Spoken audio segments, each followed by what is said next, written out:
ಸೇವಂತಿಗೆಯಲ್ಲಿ ಹಳೆ ವೆರೈಟಿಯಲ್ಲಿ ಇದೊಂದೇ ಗಿಡ ಇಟ್ಕೊಂಡಿದ್ದೀನಿ. ನನ್ನ ವೀಡಿಯೋದಲ್ಲಿತ್ತಲ್ಲ ಹಳೆ ಗಿಡಗಳು ಅದೆಲ್ಲ ತೆಗೆದುಬಿಟ್ಟಿದ್ದೀನಿ.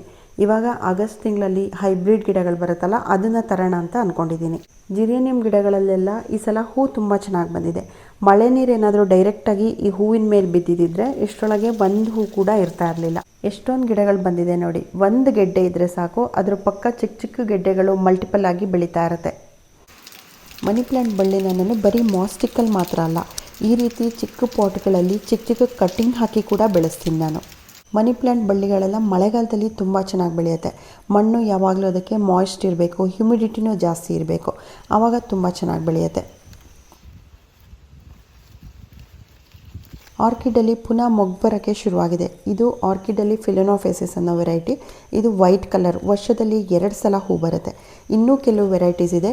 ಇದು ತುಂಬ ಸ್ಲೋ ಆಗಿ ಬರ್ತಾ ಇದೆ, ವರ್ಷಕ್ಕೆ 1 ಸಲ ಹೂ ಬರೋದು. ಇದ್ರ ಗ್ರೋತ್ ಕೂಡ ಅಷ್ಟೊಂದು ಚೆನ್ನಾಗಿಲ್ಲ, ಮೋಸ್ಟ್ಲಿ ಬೆಳಕು ಕಡಿಮೆ ಆಗಿದೆ ಅಂತ ಅನಿಸುತ್ತೆ. ಈ ಸಲ ರಿಪೋರ್ಟಿಂಗ್ ಮಾಡಿದ ಮೇಲೆ ಈ ಗಿಡಗಳ ಪ್ಲೇಸ್ ಚೇಂಜ್ ಮಾಡಿ ನೋಡ್ತೀನಿ, ಆವಾಗ ಹೂ ಬರುತ್ತಾ ನೋಡಬೇಕು.